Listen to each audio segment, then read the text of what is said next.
Hello, मैं हूँ विनय कुमार गुप्ता। आप सभी का स्वागत है हमारे YouTube channel point to be noted में। अगर वीडियो आपको अच्छी लगे तो लाइक करिए, शेयर करिए। अगर आप चैनल पर नए हैं तो चैनल को सब्सक्राइब करें। वीडियो का अगला नोटिफिकेशन प्राप्त करने के लिए बेल आइकन को ज़रूर दबाएं। वीडियो को पूरा एंड तक देखें। आज का हमारा टॉपिक है पृथ्वी की आंतरिक संरचना। बहुत ही मज़ेदार टॉपिक है। आप जानते हैं भूगोल जो है बहुत ही इंटरेस्टिंग सब्जेक्ट है। अगर इसको इंटरेस्ट के साथ पढ़ेंगे, रुचि लेकर पढ़ेंगे तो आपको बहुत मज़ा आएगा पढ़ने में। जैसे कुछ लोगों को मैथ में मतलब गणित सब्जेक्ट जो है बहुत अच्छा लगता है, प्रिय लगता है, उसमें रुचि उनकी होती है। उसी प्रकार अगर आप भूगोल में भी रुचि पैदा करेंगे, उसको अच्छे तरीके से पढ़ेंगे, समझ के पढ़ेंगे तो बहुत ही इंटरेस्ट आएगा पढ़ने में। तो इसके पहले लेक्चर में जो है हम लोगों ने पृथ्वी के ताप कटिबंध मानचित्र के घटक, प्रकार, इन सब चीज़ों के बारे में अध्ययन किया था। अब हम इसमें जो है पृथ्वी की आंतरिक संरचना के बारे में जो है अध्ययन करेंगे। तो चलिए शुरू करते हैं। पृथ्वी की आंतरिक संरचना, इंटरनल स्ट्रक्चर ऑफ अर्थ। तो पृथ्वी की जो आंतरिक संरचना है उसको जानने से पहले हम पृथ्वी के बारे में कुछ जान लेते हैं। पृथ्वी जो है एक मात्र ग्रह है जिस पर जीवन पाया जाता है। जो सभी जानते हैं कि ये सौरमंडल का एकमात्र ग्रह है जिस पर जीवन पाया जाता है। अब हम पृथ्वी की आयु की बात करें तो पृथ्वी की आयु कितनी होती है वो 4600 मिलियन वर्ष, या इसी को बोलेंगे 4 अरब 60 करोड़ वर्ष। तो पृथ्वी की आयु कितनी है? लगभग 4 अरब 60 करोड़ वर्ष है। पृथ्वी की औसत घनत्व कितना होता है? वो होता है 5.5 ग्राम पर सेंटीमीटर क्यूब होता है। तो पृथ्वी का औसत घनत्व कितना होता है? 5.5। आप इसको याद रखिए। पृथ्वी की आंतरिक संरचना का अध्ययन क्या कहलाता है? तो पृथ्वी की आंतरिक संरचना का अध्ययन क्या कहलाता है? भूगर्भ शास्त्र कहलाता है। आंतरिक संरचना का अध्ययन क्या कहलाता है? पृथ्वी के आंतरिक संरचना का अध्ययन भूगर्भ शास्त्र कहलाता है। लेकिन आंतरिक संरचना का अध्ययन करने वाला व्यक्ति क्या कहलाता है? वो भूगर्भ शास्त्री कहलाता है। क्या? भूगर्भ शास्त्री। आंतरिक संरचना का अध्ययन करने वाला व्यक्ति भूगर्भ शास्त्री कहलाता है। जब पृथ्वी की उत्पत्ति हुई थी तो क्या था? पहले तरल रूप में था, द्रव अवस्था में था। तो धीरे धीरे क्या हुआ? उसकी जो ऊपरी परत थी वो धीरे धीरे ठंडा हो गई, केवल ऊपरी परत। लेकिन जो उसकी जो नीचे की परत थी वो अर्ध तरल तो कहीं तरल स्थिति जो है अभी भी बनी हुई है। तो पृथ्वी की उत्पत्ति के साथ क्या हुआ था? धीरे धीरे जो ऊपरी परत थी वो ठंडा हो गई थी, लेकिन उसके नीचे का जो परत है अभी भी वो अर्ध तरल स्थिति में बनी हुई है। भूगर्भ शास्त्रियों के अनुसार पृथ्वी कैसी है? पृथ्वी प्याज की तरह समकेंद्रीय वृत्तों में विभाजित है। समकेंद्रीय वृत्तों में विभाजित का मतलब है कि पृथ्वी को अगर हम देखेंगे उसके आंतरिक भाग को तो उसमें कई गोले नज़र आएंगे, और वो गोला जो है उनके जो केंद्र होंगे वो सभी एक ही केंद्र से बनेंगे। तो प्याज जब हम छिलते हैं तो प्याज में कई सारे उसके परत होती हैं, लेकिन वो सभी गोलाकार होती हैं और उसका केंद्र क्या होता है? एक ही होता है। कहने का मतलब अगर ये पृथ्वी है तो इसका बीच का पॉइंट जो है वो केंद्र हो गया। उस केंद्र से होता हुआ एक गोला, दूसरा गोला, तीसरा गोला, तो ऐसे करके जो है वो बनी हुई है। तो भूगर्भ शास्त्रियों ने क्या कहा कि पृथ्वी जो है किसी वृत्तों में विभाजित है। जैसे जैसे हम पृथ्वी के अंदर जाते हैं तो क्या होता है? दबाव बढ़ता है। अंदर जाएंगे तो पृथ्वी का ऊपर का जो भार है उसकी वजह से क्या निचले परत में दबाव पड़ता है, तो दबाव पड़ने की वजह से क्या होता है, घनत्व उसका अधिक होगा। तो सबसे निचले वाली परत का घनत्व क्या होगा, सबसे ज़्यादा होगा जैसे जैसे हम नीचे जाएंगे, क्योंकि दबाव बढ़ता जाएगा नीचे और घनत्व हमारा बढ़ता जाएगा। तो ऊपर का परत घनत्व कम रहेगा और नीचे सबसे नीचे का परत जो होगा उसका घनत्व ज़्यादा रहेगा। पृथ्वी की सतह के नीचे जाने पर, अगर हम पृथ्वी की सतह के नीचे जाएं तो अगर हम 32 मीटर की गहराई पर जाते हैं, कितनी, 32 मीटर गहराई पर, तो तापमान में 1 डिग्री सेंटीमीटर की वृद्धि हो जाती है। कितनी, 32 मीटर की गहराई पर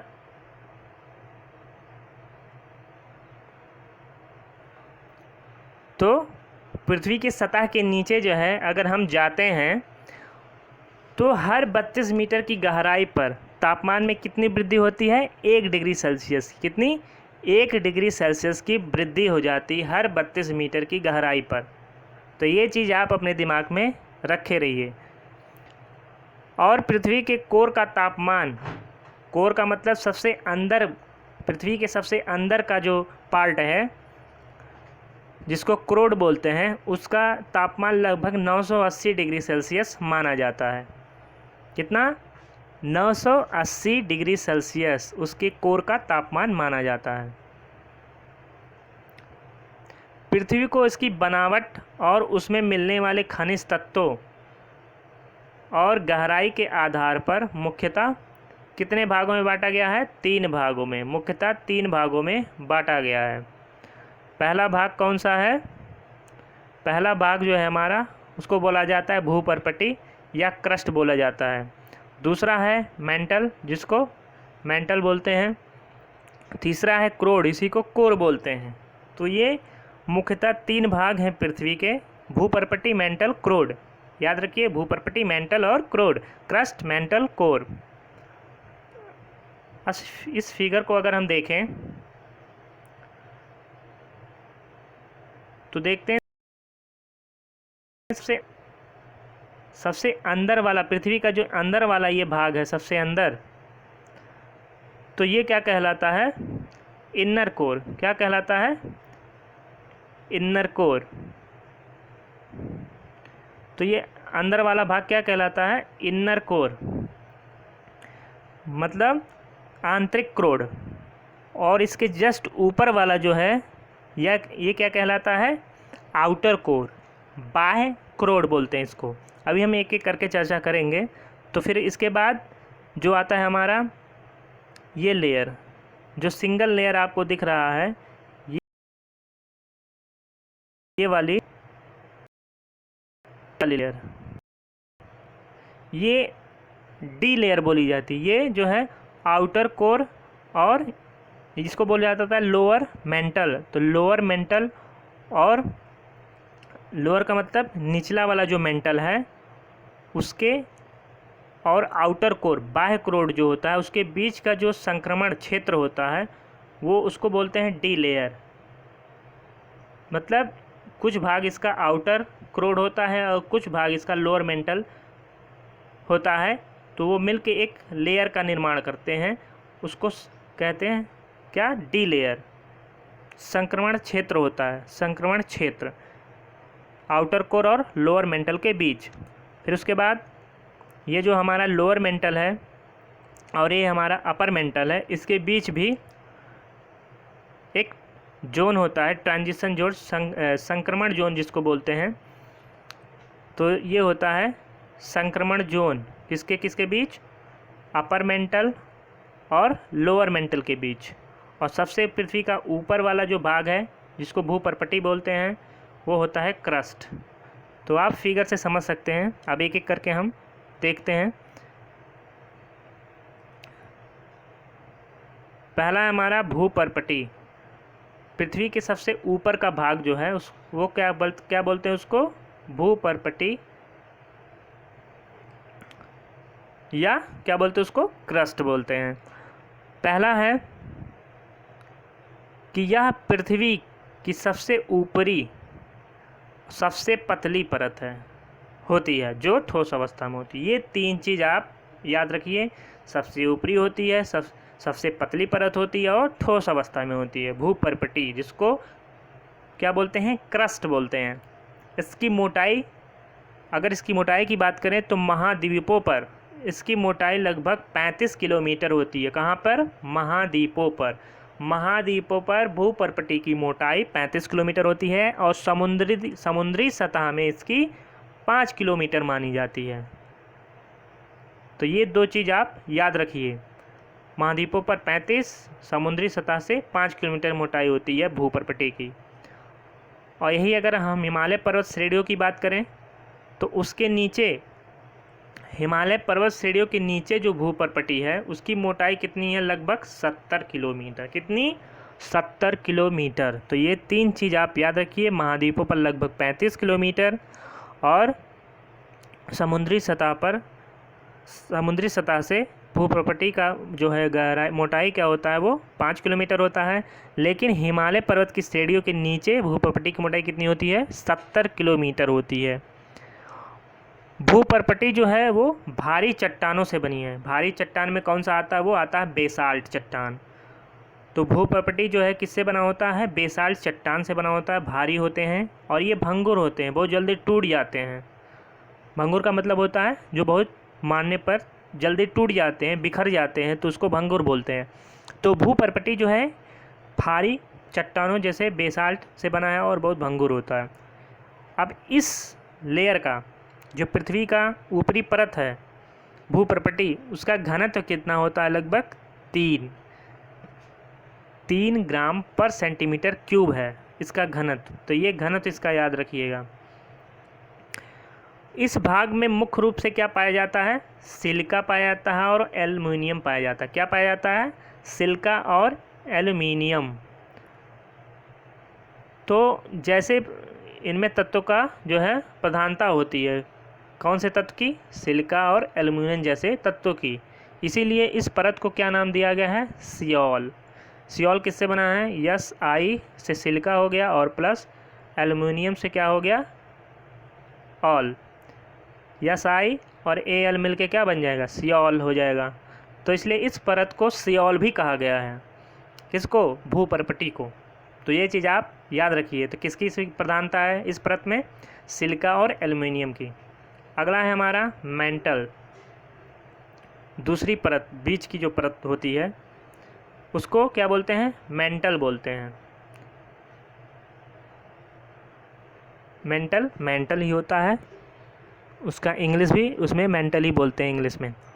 तो भूपर्पटी के नीचे वाली जो सतह है, जो ऊपरी परत है वो भूपर्पटी है, उसके जस्ट नीचे वाली जो सतह है उसको मेंटल कहते हैं। क्या कहते हैं? मेंटल। इसे दो भागों में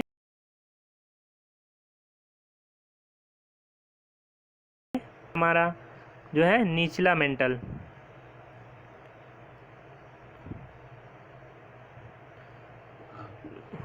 तो दो भाग कौन कौन से हैं? ऊपरी मेंटल और निचला मेंटल या निचला। ठीक है। इसकी गहराई कितनी होती है मेंटल की? वो 2900 किलोमीटर होती है। गहराई का मतलब उसकी त्रिज्या, अगर त्रिज्या पृथ्वी के केंद्र से नापा जाए मेंटल को तो उसकी त्रिज्या कितनी आएगी? लगभग 2900 किलोमीटर। वही उसकी गहराई हो जाएगी। तो ये चीज़ आप याद रखिए। अगर ये पृथ्वी है, अगर ये मान लेते हैं कि इसकी ये ऊपरी परत है, ठीक है, फिर एक और हम बनाते हैं, ये मान लीजिए मेंटल वाली है पोर्शन है, ये कौन सी है? मेंटल वाला। ये पोर्शन जो है मेंटल वाला है। तो इसकी त्रिज्या हम कहाँ से नापेंगे? ऐसे नापेंगे। तो यहाँ से इसकी जो त्रिज्या हुई तो यही होगी 2900 किलोमीटर। तो यही गहराई भी, अगर हम बाहर से देखें, कल्पना करें, तो इसकी गहराई यही तो हुई इसकी गहराई। तो यही इसकी गहराई हो जाएगी 2900 किलोमीटर मेंटल की। किसकी? मेंटल। तो ये चीज़ आप याद रखिएगा कि इसकी गहराई कितनी होती है? 2900 किलोमीटर।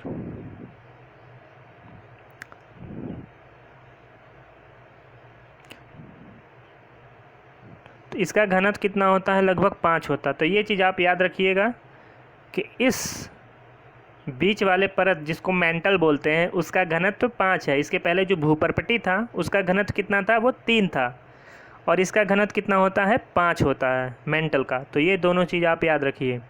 ये कौन से चट्टानों से बने होते हैं, ये सिलिकेट चट्टानों से बने होते हैं। कौन, मेंटल। मेंटल जो होता है वो सिलिकेट चट्टानों से बना होता है। अब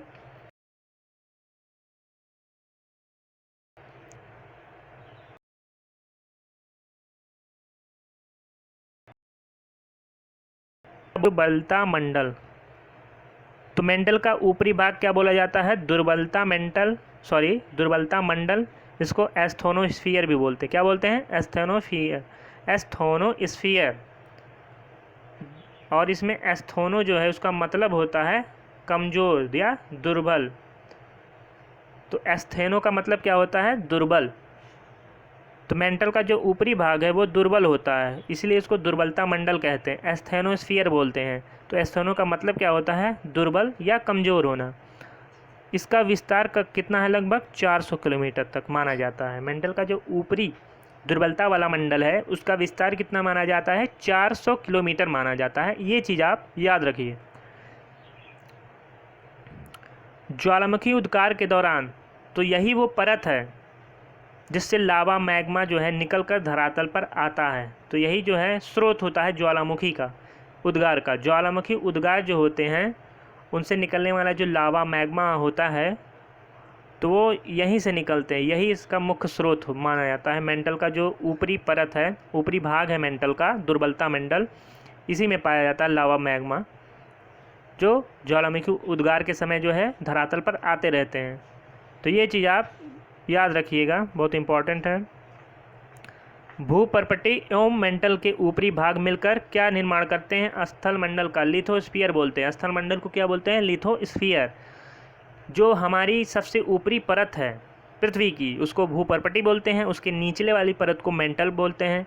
और मेंटल में ही 2 परत होते हैं, एक ऊपरी परत, एक निचली परत। तो मेंटल की जो ऊपरी परत है वो, और सबसे ऊपरी वाली परत जो है भूपर्पटी, ये दोनों मिलकर क्या करते हैं, स्थल मंडल का निर्माण करते हैं।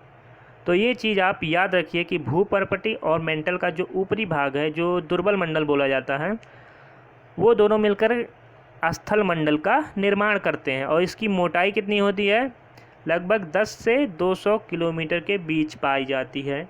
इसकी मोटाई स्थल मंडल की 10 किलोमीटर से लेकर 200 किलोमीटर के बीच पाई जाती है। इसमें सिलिका और किसका प्रधानता होता है, सिलिका और मैग्नीशियम का।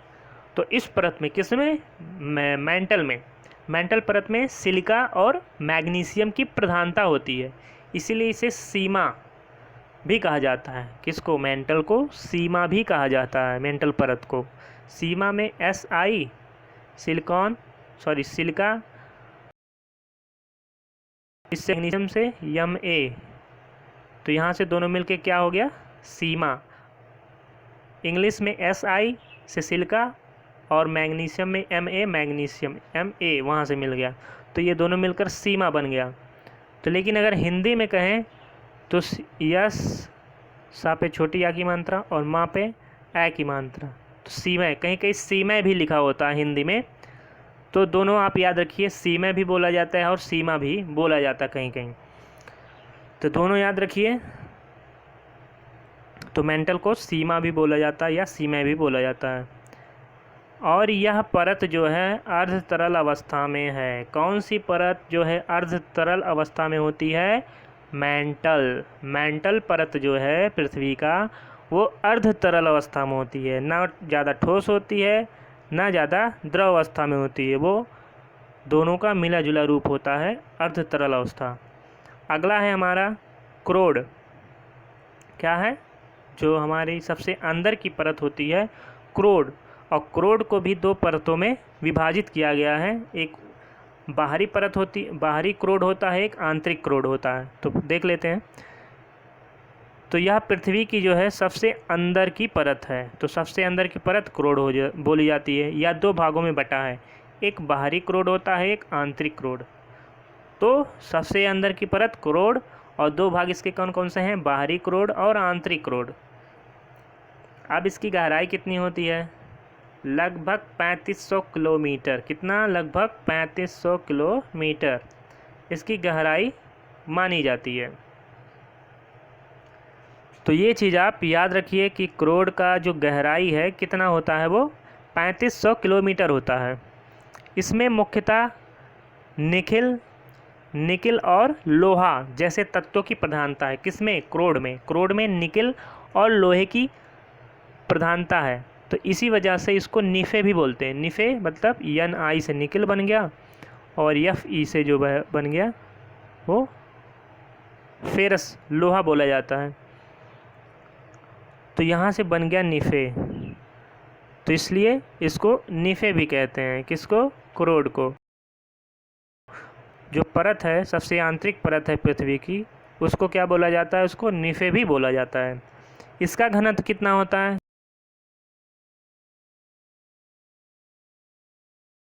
सबसे कि हमने कहा था कि जैसे जैसे पृथ्वी के अंदर जाते हैं दबाव की वजह से, पृथ्वी के जो ऊपर की परत है उनकी दबाव की वजह से क्या होता है, उसका निचला परत जो होता है वो और दबता जाता है, दबाव बढ़ता जाता है, जिसकी वजह से क्या होता है, उसका घनत्व भी ज़्यादा होता है। तो इसलिए सबसे अंदर की परत जो है वो क्रोड है, तो इसका घनत्व भी सबसे ज़्यादा होगा। तो ये 5 से 12 के बीच वैरी करता रहता है, लेकिन 5 से हमेशा ज़्यादा ही रहेगा इसका घनत्व आंतरिक क्रोड का। पृथ्वी के गुरुत्वाकर्षण के लिए कौन जिम्मेदार होता है, यही परत। कौन सी, क्रोड परत जो होती है, आंतरिक परत होती है पृथ्वी की, यही जो है गुरुत्वाकर्षण के लिए उत्तरदायी होती है, क्योंकि इसमें आयरन की अधिकता होती है। इसी वजह से गुरुत्वाकर्षण बल यहीं से उत्पन्न होता है। इसमें अत्यधिक दाब होता है और तापमान इसका कितना माना जाता है, 5000 डिग्री सेल्सियस। तो क्रोड का तापमान कितना माना जाता है, सबसे अंदर का जो परत है क्रोड, उसका तापमान कितना माना जाता है, 5000 डिग्री सेल्सियस। और यहाँ पर दाब भी बहुत अधिक है, क्योंकि सबसे अंदर की परत है, क्योंकि इसके ऊपर की परत जो है इस पर दाब डालते हैं तो अत्यधिक दाब होगा यहाँ पे। और ये जो है पृथ्वी का जितना भी घनफल है, आयतन है, उसका 83% जो है ये निर्माण करते हैं। कौन, क्रोड जो है पृथ्वी के घनफल का 83% निर्माण करते हैं। इसका जो है पृथ्वी के घनत्व में योगदान सबसे ज़्यादा। अब एक और चीज़ है, उसको जान लेते हैं। ये एक भूगर्भ शास्त्री थे, स्वेस। कौन, स्वेस। उनकी एक परिकल्पना थी। तो पहले आप ये नाम याद रखिए कि स्वेस नाम के भूगर्भ शास्त्री ने पृथ्वी के रासायनिक संगठन के आधार पर पृथ्वी की ऊपरी परतदार चट्टानों के नीचे 3 परतों की स्थिति का उल्लेख किया। किसने, स्वेस ने। पृथ्वी की जो ऊपरी परतदार चट्टान है उसके नीचे उन्होंने 3 परतों की स्थिति का उल्लेख किया है, वो भी किस आधार पर, रासायनिक संगठन के आधार पर। रासायनिक संगठन के आधार पर किसने, स्वेस ने।